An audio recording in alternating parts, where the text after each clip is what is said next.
Olá, queridos pais e bem! Estamos aqui mais uma vez para falar sobre oração, dessa vez com nossa querida irmã Patrícia, líder do Ministério de Intercessão. E às vezes a gente ora, Patrícia, e tem a impressão de que Deus não está nos ouvindo. O céu está de bronze, Deus tampou os ouvidos, a nossa oração parece que, por mais que a gente tente, ore ali, não tem sucesso. E também acontece da gente não orar, achando que Deus não vai ouvir, ou não vai dar ouvidos à nossa oração, porque Ele tem coisas mais importantes para fazer. Naquela lista de pedidos de oração que Ele tem lá no céu, o nosso pedido é tão insignificante que vai ficar lá atrás e a gente diz assim, não vou orar. Deus não nos ouve, Deus não responde. Aliás, a oração que Deus não ouve, ou a oração que Deus não responde, fala pra gente um pouquinho disso.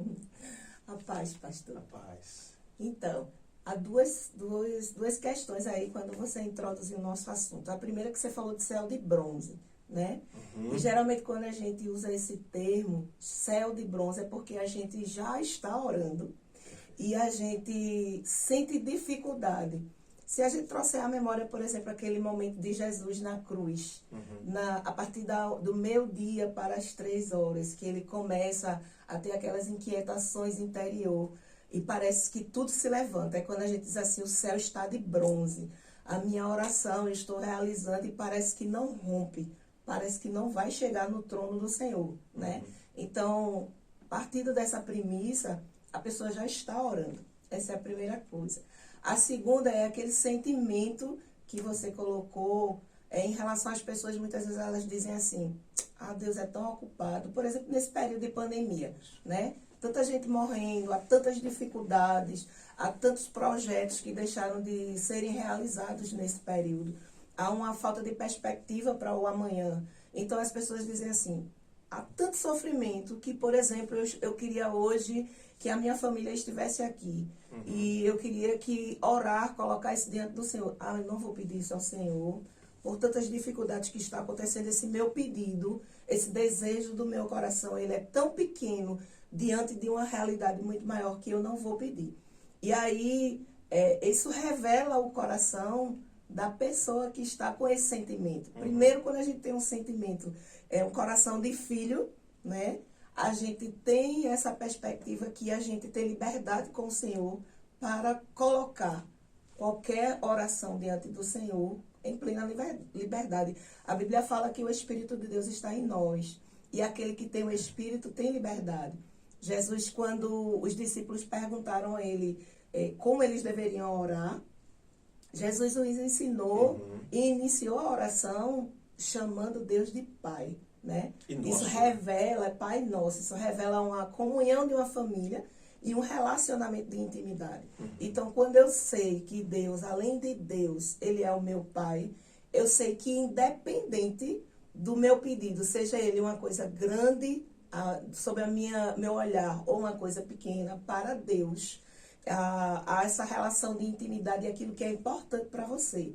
Seja pequeno ou grande, segundo aquilo que você vê, para Deus é importante. Ou seja, a gente pode comparar isso à relação de um pai ou de um filho para com o pai, ou de um pai para com o filho, aonde o pai para ouvir o filho. Para ouvir o filho. E às vezes é a coisa mais irrelevante. Aí você falando aí sobre essa relação, e é bacana porque às vezes a gente está numa conversa de adulto, e eu me lembro da minha filha pequena, ela chegava e dizia, papai, papai, papai, eu podia estar falando o assunto mais importante.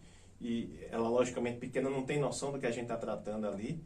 A gente, aos poucos, vai ensinando isso. Filha, não interrompa quando a gente estiver conversando com um adulto, né? A gente vai fazendo, a gente vai começando a podar, vai meio que educando dessa forma. Mas ela, enquanto criança, ela não tem a mínima percepção disso. E ela chega no meio da conversa e diz, papai, papai, olha o desenho que eu fiz, né? Para mostrar uma besteira, digamos assim, que a gente às vezes considera uma bobagem, mas ela faz isso. Compartilhar a alegria dela, né? E eu paro, pode ser a conversa que for, eu paro, olho o desenho e digo, que lindo, filha, continue, vá, desenhe mais. Né? E a gente dá importância àquilo. Então eu imagino que diante desse seu exemplo, Deus faz a mesma coisa. Isso, isso. Ele pode estar até tendo coisas muito importantes para fazer, mas ele jamais vai deixar de parar para ouvir ou dar atenção a Aos seus qualquer filhos. filho. A gente tem Que várias citações bíblicas que falam que Deus nos ouve, né? Então, assim, a sua pergunta principal, que é o nosso bate-papo, é a oração que Deus não ouve. Deus ouve. Uhum. Deus sempre nos ouve. Agora, nem sempre Ele vai atender ao desejo do nosso coração. Então existe uma diferença. Deus Ouvir ouve e atender. Ou seja, Isso. Deus ouve todas as orações. Hum. Aliás, vale salientar que as Escrituras nos dizem, nos garantem isso também, que Ele já conhece muito a nossa oração, muito mesmo, Isso. antes da gente Isso. expor a Pronunciar. oração a Exato. Ele. Não é? Exato. Esse pronunciar, esse falar é muito mais terapêutico para nós e é muito mais para que a gente possa ouvir a nossa oração do que Deus, porque Ele já conhece o desejo do nosso coração. Uhum. Então dizer que Deus não ouve é de certa forma errado, porque Ele ouve. Agora, se Ele vai atender outra história. Outra história. Inclusive, quando a gente pensa sobre essa perspectiva, lá em Tiago, capítulo 4, a partir no versículo 3, Tiago traz esse ensino para a gente, que ele diz assim: pedis, mas não recebeis, porque pedis mal. Pedis segundo a vossa cobiça, ou segundo o desejo do vosso coração, dependendo da versão que você estiver lendo. E quando o Tiago traz esse ensino para a gente, se você voltar um pouquinho antes, a partir do versículo 1, ele começa dizendo para a gente, ensinando para a gente por que as nossas orações, elas são petições que não são atendidas porque a gente está pedindo mal. Uhum. E ele diz assim, olha, no meio de vós há tanta contenda, há tanta confusão, né? Há ciúmes, há inveja. E no versículo 2 ele diz assim, não recebeis porque não pedis. Uhum. Aí no 3 ele diz assim, pedis, mas não recebeis porque pedis mal. Então a gente vê que existem dois princípios aí. A gente precisa lembrar que Deus é nosso Pai, mas Ele é um Deus de princípio. Uhum. Às vezes a gente diz assim, vamos declarar a palavra, vamos orar em cima da palavra, declarando a palavra. Uhum. E quando a gente traz esse entendimento, é preciso que a gente tenha entendimento daquilo que a gente está declarando. E quando a gente fala, ora a palavra, essa oração, mesmo sendo na palavra, ela não deve quebrar princípios da própria palavra, né? E aí nesses versículos... Porque a gente pode, né? Até Satanás usou a própria palavra de Deus para tentar Jesus. Exato. Só que ele usa com um outro objetivo, né? Isso. É o que a gente chama de texto fora de contexto. Isso. Né? E aí a gente pode também, a gente precisa, aliás, tomar muito cuidado, a gente precisa vigiar e conhecer a palavra de Deus para que a gente não a use de forma errada. Exato. A nosso favor e contra o próprio Deus, né? Exato. Veja que coisa mais absurda. Que acaba sendo contra a gente mesmo, né? Contra nós mesmos. Quando o Tiago está ensinando, nesse versículo, existem dois princípios. O primeiro é que ele diz assim, olha, vocês não têm porque vocês não recebem. E aí eu comecei citando a oração do Pai Nosso, que é a oração universal. E lá em Lucas 11, a gente tem essa oração em mais de um evangelho. Mas eu quero trazer o de Lucas 11, porque ele diz assim, quando Jesus acaba de ensinar a oração do Pai Nosso, em seguida ele fala exatamente sobre esse princípio que Tiago está falando lá, no capítulo 4. Ele diz assim, ele traz uma parábola para que os discípulos compreendam a necessidade de pedir. Ele diz assim, olha... um amigo recebe uma visita e ele bate na porta do amigo pedindo que lhe conceda 3 pães para que ele possa receber bem o seu amigo. E quando ele bate na porta do amigo, o amigo diz assim, olha, eu já organizei meus filhos, eu já organizei toda a minha casa, tudo está fechado, eu não posso te atender. E aí Jesus diz assim, mesmo que o amigo diga que não pode atender a solicitação por conta da hora, ainda assim, pelo importúnio do outro amigo, ele vai acabar cedendo e ele vai obter o resultado daquela busca dele. Então, Jesus diz assim, olha, buscai e recebei, né? Batei, ele fala sobre isso, batei e a porta lhe será aberta. A gente precisa ir buscar no Senhor, a gente precisa colocar diante do Senhor, a gente precisa apresentar ao Senhor. E a gente precisa insistir. Se bater, é insistir, porque às vezes a gente esmorece. Pedir, dar-se-vos-á, É, buscar e e achareis. Exato. Bater e abrir-se-vos-á. E abrir-se-vos-á. É exatamente isso que Jesus está falando. E quando... Então a gente já consegue fazer esse link com esse princípio que Tiago ensinou lá. Eu preciso primeiro pedir, né? Eu preciso colocar as minhas necessidades diante do Senhor. E essa necessidade, seja ela de que forma for, não existe uma grande ou uma pequena. Minha relação de intimidade com o meu pai me permite discernir que, como a sua filha, tem plena liberdade de entrar, bater, às vezes nem bate. Invade e já entra, porque existe uma relação de amizade. De intimidade. De intimidade e de amizade, né? De afeto nesse relacionamento. E aí Jesus continua, ele fala assim, vocês que são maus, sabeis dar boas dádivas. Se um filho pede a você um pão, você vai dar uma pedra? Se um filho pede um peixe, você vai dar uma cobra. Se vós, que sois maus, sabeis dar boas dádivas aos vossos filhos, quanto mais o vosso Pai que está no céu. Pedi, e Ele vos dará o Espírito Santo. E por que eu gosto desse texto? Porque ele diz assim, pedis e Ele vos dará o Espírito Santo. Porque a gente tem a tendência a pensar na oração enquanto petição como coisas para usufruir, né? O nosso benefício. E quando Deus está falando, pedir, Ele vos dará o Espírito Santo, você está pedindo aquilo que cogita o coração de Deus. Porque a gente tem lá nas cartas de Paulo, ele diz assim, pedis os melhores dons. Você está pedindo o Espírito Santo. Qual é o propósito de você ter o Espírito Santo, se não frutificar no reino de Deus? Se não estabelecer o reino de Deus, se não avançar. E esse seu desejo cogita das coisas de Deus, né? Quando a gente volta lá para o ensino de Tiago, pedis e não recebeis, em 1 João, o Senhor diz assim, João ele ensina que assim, essa é a confiança que tem aqueles que têm o Senhor, que se pedir alguma coisa, segundo o desejo do coração do Senhor, lhe será concedido. Então, não é só pedir. Eu tenho a certeza que eu vou receber.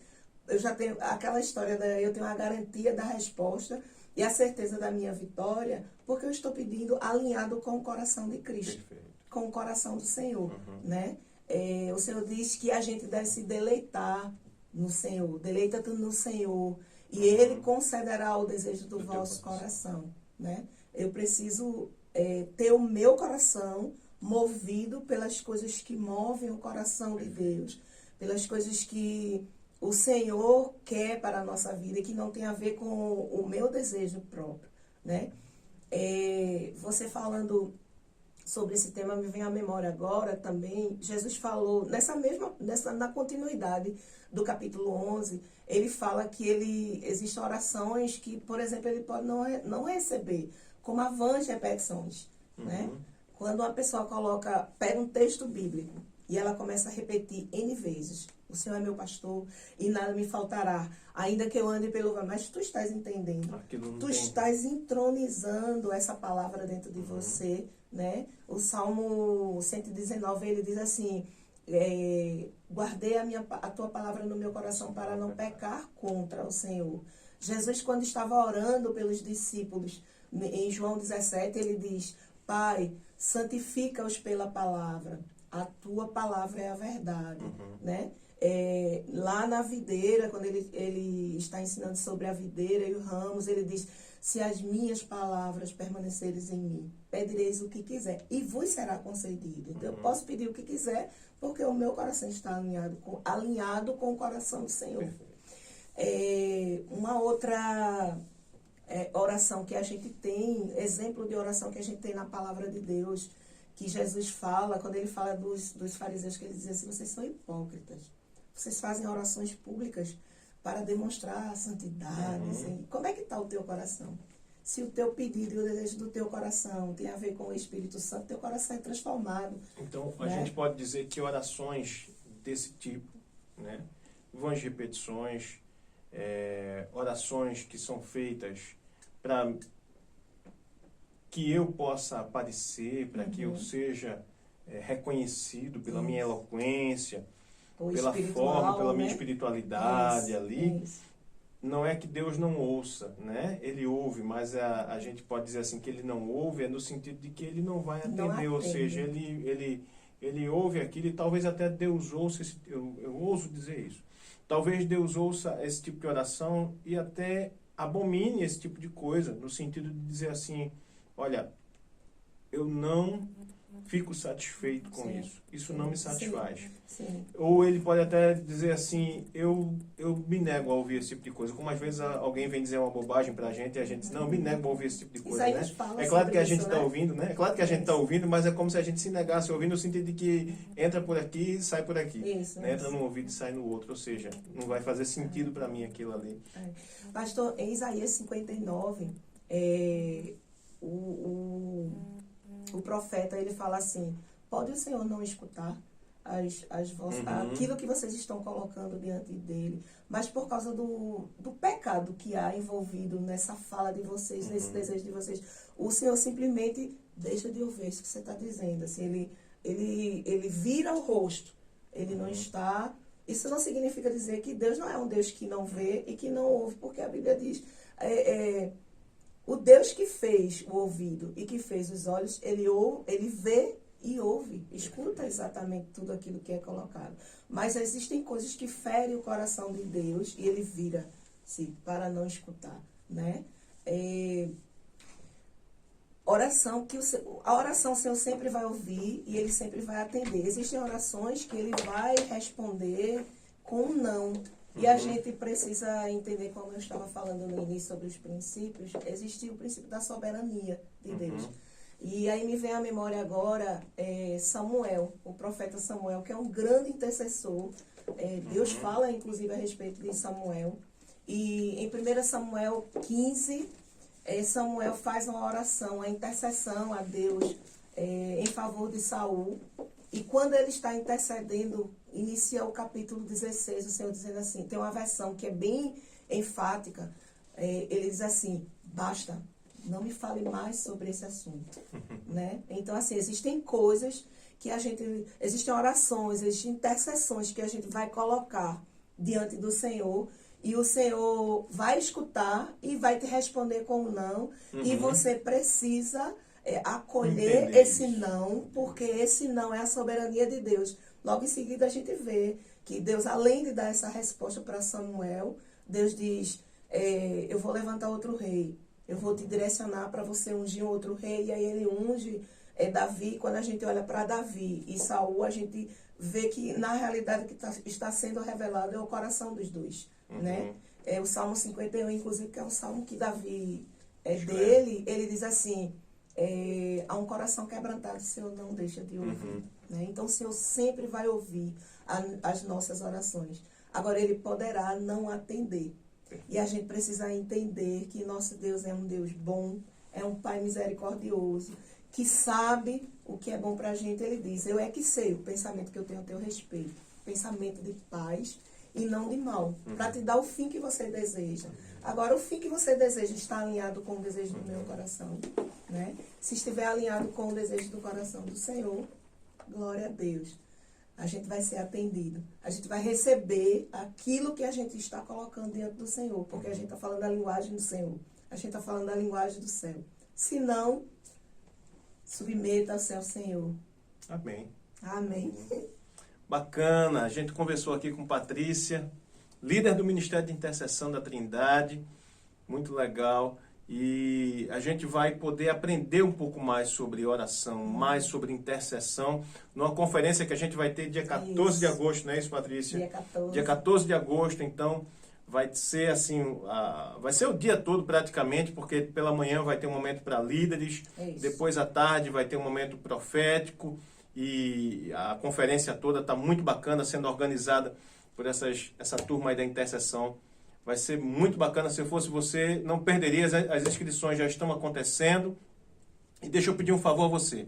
Se esse vídeo te ajudou, te respondeu algo, que você possa compartilhar isso com alguém que precisa, que você possa espalhar as boas novas do Evangelho. Ajuda a gente.